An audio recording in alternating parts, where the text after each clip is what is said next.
जनाब ठाठ बड़ी है ताजा है हंसते रहता थोड़ा बात पाए जी मजी मारो ना हेलो इंद्र दी गल तो सुनो हेलो किदा छीड़े रहिंदी हो ए जनाब शहजादे नाल इन्हां दे डेरे ते आए ते अगो मालन पौंदे पेन खुराक समझ आई है ते इन्हां ने आख्या चलो तैयारियां करो निकलिए ठाठ बड़ी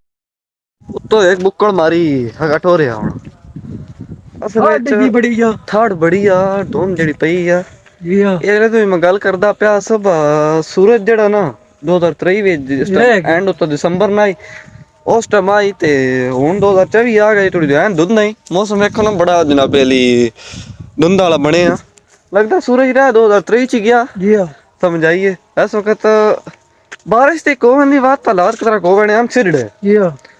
क्योंकि ये जेड़ी हालात है ना ये बड़ी सख्त होता है जी हाँ हाँ एक बारिश लाने मोन तो काम हो बना ठीक है बिल्कुल धुंध जेड़ी है ना धुंध चोंदे बड़ा ना रुखी सर्दी बड़ी डाढ़ी है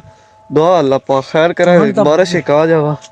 माल डंगर ही गया जड़ा एडी सर्दी बर्दाश्त कर लेंदा अल्लाह ही है